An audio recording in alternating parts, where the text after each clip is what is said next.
اعوذ باللہ من الشیطان الرجیم بسم اللہ الرحمن الرحیم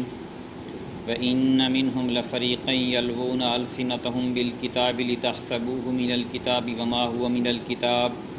وَيَقُولُونَ هُوَ مِنْ عِنْدِ اللَّهِ وَمَا هُوَ مِنْ عِنْدِ اللَّهِ وَيَقُولُونَ عَلَى اللَّهِ الْكَذِبَ وَهُمْ يَعْلَمُونَ ما كان لبشر أن يؤتيه الله الكتاب والحكم والنبوة ثم يقول للناس كونوا عبادا لي من دون الله ولكن كونوا ربانيين بما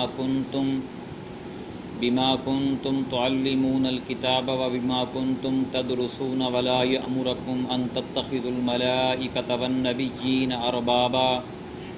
أيأمركم بالكفر بعد إذ أنتم مسلمون صدق الله العظيم۔ سامعین کرام، آپ کے سامنے سورہ آل عمران کی آیت نمبر 78 سے لے کر 80 تک آپ کے سامنے تلاوت کی ہے۔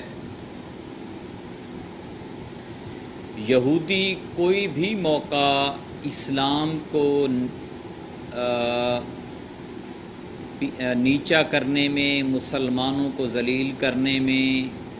ہاتھ سے نہیں جانے دیتے تھے۔ وہ ہر طرح سے اسلام کی مخالفت کرتے تھے۔ مثلا قرآن پاک نازل ہوا تو قرآن کی آیات سن کر وہ ان کو اس طرح پڑھتے تھے، اس طرح ہیر پھیر کرتے تھے کہ ان کا مفہوم ہی تبدیل ہو جائے اور لوگ یہ سمجھیں کہ یہ قرآن ہے جو نبی کریم صلی اللہ علیہ وسلم پر نازل ہوا ہے، اس سے بہتر تو پھر وہ نعوذ باللہ دوسرے کلام ہیں۔ تو اس کا ہی تذکرہ یہاں پہ اللہ تعالیٰ نے اس میں آیت نمبر 78 میں کیا ہے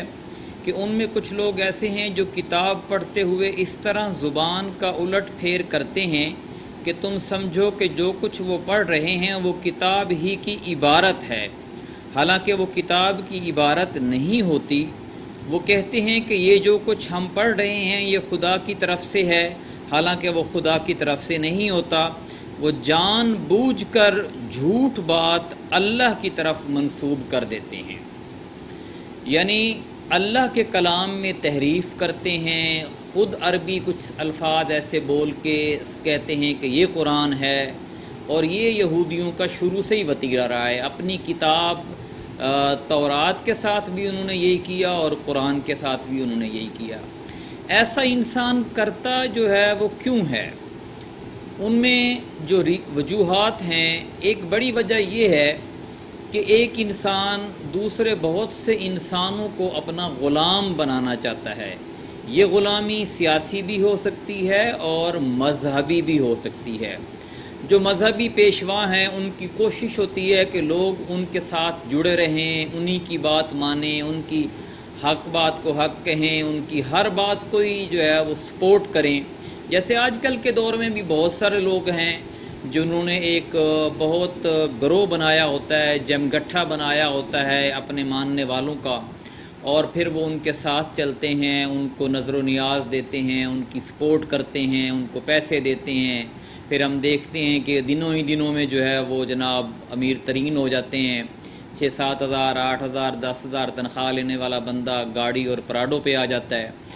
تو یہ چیز یہودیوں نے جو شروع کی کہ وہ یہ کہتے تھے کہ لوگ جو ہیں وہ ان کے آستانے کے پیروکار رہیں۔ یہ جو نبی کریم صلی اللہ علیہ وسلم دین لے کے آئے ہیں کہ بس اللہ کی بات ماننی ہے، بس اللہ کا غلام بننا ہے، بس اللہ کی پیروی کرنی ہے، اس کے وہ خلاف تھے۔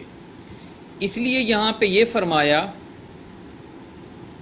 کسی انسان کا یہ کام نہیں ہے کہ اللہ تو اس کو کتاب اور حکم اور نبوت عطا فرمائے اور وہ لوگوں سے کہے کہ اللہ کی بجائے تم میرے بندے بن جاؤ۔ یعنی دنیا میں جو 1,24,000 پیغمبر آئے ہیں، کسی نے انسانوں کو یہ نہیں کہا کہ تم لوگ اللہ کو چھوڑ کر میری بندگی اختیار کرو، میرے غلام بن جاؤ، بلکہ ہر ایک نے یہی کہا ہے کہ تم اللہ کے غلام ہو، اللہ کے بندے ہو، اس کی تعلیمات کی پیروی کرو اور اسی کے مطابق اپنی زندگی کو سنوارو۔ فرمایا وہ تو یہی کہے گا کہ سچے ربانی بنو، یعنی اللہ والے بنو، اللہ تعالیٰ کے فرما بردار بنو، جیسا کہ اس کتاب کی تعلیم کا تقاضا ہے جسے تم پڑھتے اور پڑھاتے ہو۔ وہ تم سے ہرگز یہ نہ کہے گا کہ فرشتوں کو یا پیغمبروں کو اپنا رب بنا لو، کیا یہ ممکن ہے کہ ایک نبی تمہیں کفر کا حکم دے جبکہ تم مسلمان ہو؟ یعنی یہ بات عیسائیوں کی طرف بھی ہے، یہودیوں کی طرف بھی ہے کہ عیسائی جو تھے انہوں نے عیسیٰ علیہ السلام کو رب کا بیٹا بنا لیا اور یہ یقین کر لیا کہ رب کی ربوبیت میں، اس کی خدائی میں، اس کی کائنات میں، حکم چلانے میں، اختیارات میں عیسیٰ علیہ السلام کا بھی حصہ ہے۔ یہودیوں نے عزیر علیہ السلام کو اللہ کا بیٹا بنا لیا اور یہ یقین کر لیا کہ عزیر علیہ السلام صرف اللہ کے پیغمبر نہیں بلکہ اللہ کے بیٹے ہیں، اور اللہ کی